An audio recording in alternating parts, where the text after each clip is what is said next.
मुंबई गोवा महामार्ग कधी पूर्ण होईल याचं उत्तर अद्याप तरी प्रशासनाकडे नाहीये। मात्र मुंबईहून गोव्याला जाणाऱ्या किंवा कोकणात जाणाऱ्या चाकरमान्यांना पर्यटकांसाठी एक आनंदाची बातमी आहे। आजपासून मुंबई ते विजयदुर्ग ही M2M फेरीबोट सर्व्हिस सुरू झालेली आहे। याआधी सुद्धा मुंबई अलिबाग मार्गावरती ही रोरो पॅक सेवा होती आणि आता या सेवेचं एक्सटेन्शन झालं असं म्हणू शकतो आपण। आधी जी M2M फेरी होती ती फक्त मुंबई ते अलिबाग पर्यंत होती, मात्र आता ही थेट कोकणात विजयदुर्ग पर्यंत जाणार आहे। या फेरीबोटचं म्हणजे या सेवेचं उद्घाटन नुकतंच आता बंदरे आणि मंत्री नितेश राणे यांनी केलेलं आहे।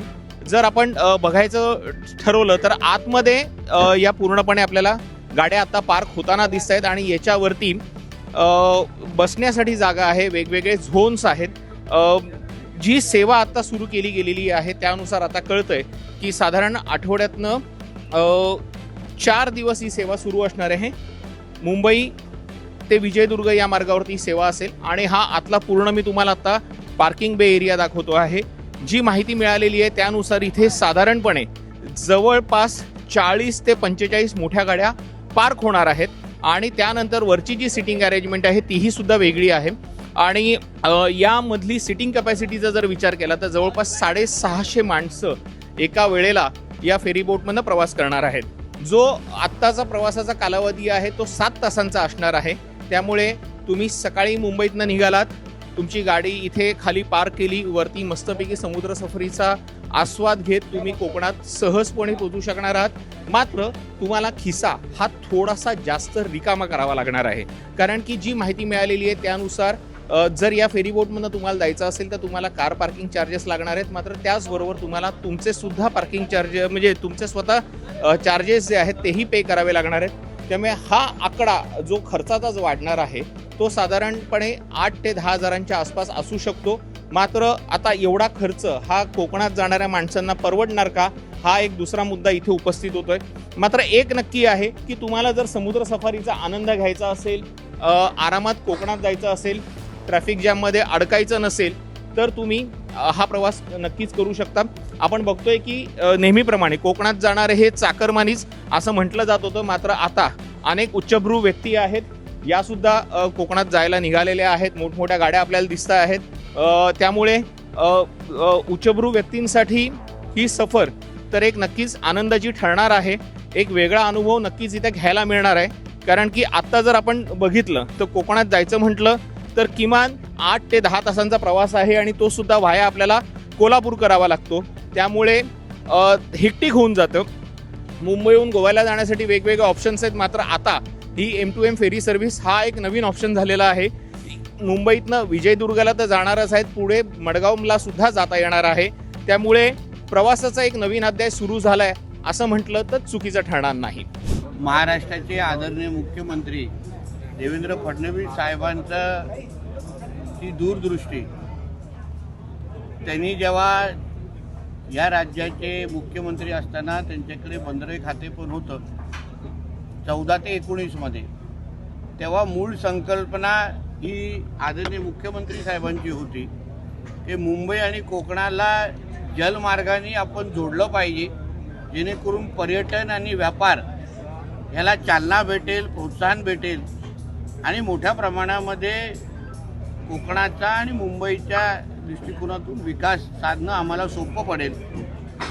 परत एकदा साहेब जेव्हा मुख्यमंत्री तिसऱ्यांदा झाले तेव्हा ह्या संकल्पनेचा पाठपुरावा आणि ज्या काही अडचणी आहेत ते बंदरे खात्याच्या माध्यमातून आम्ही सोडवण्याची सुरुवात केली।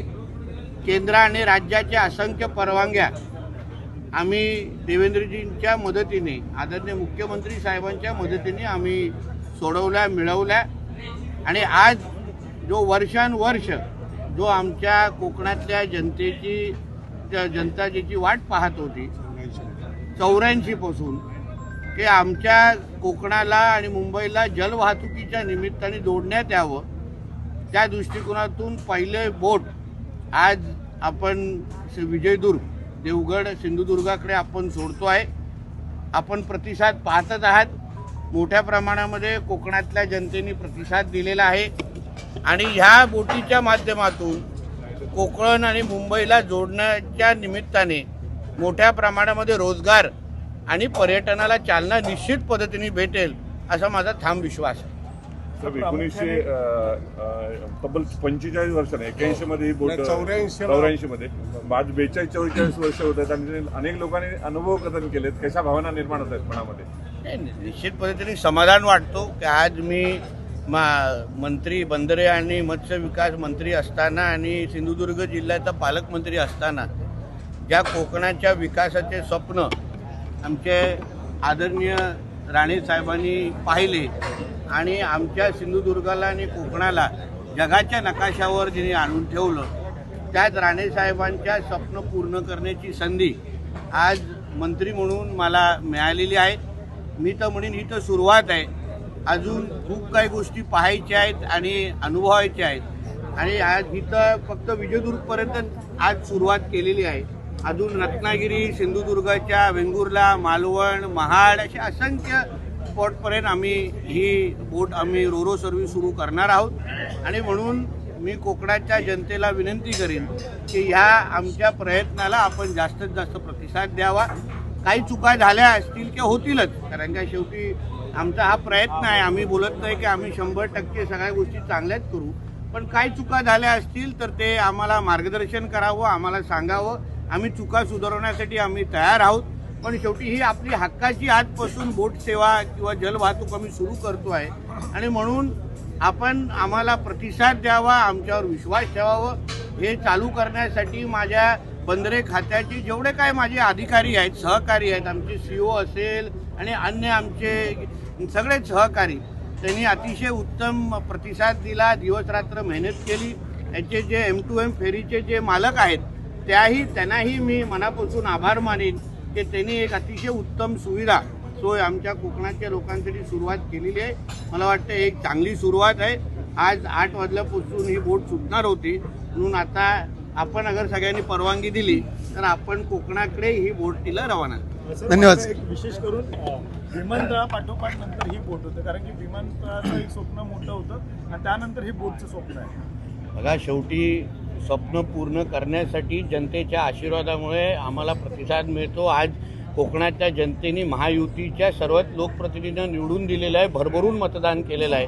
आता आमची जबाबदारी वाढते की कोकणाचा विकास आम्ही कसा करू शकतो. कधी मग विमानतळाच्या माध्यमातून असो, आज जलवाहतुकीच्या निमित्ताने असो, या निमित्ताने कोकणाचं आमचं दरडोई उत्पन्न वाढवणं, तिथे प्रत्येक घराघरामध्ये सुख समृद्धी आणावं, हेच आमच्या सगळ्यांचा प्रयत्न आहे. आणि म्हणून पहिलं पाऊल म्हणून आज आम्ही सुरुवात करतो. सर, आपल्या प्रयत्नांना यश आलं असून मोठ्या प्रमाणामध्ये जे नागरिक प्रवास तुषार शेटे, सिविक मिरर, मुंबई.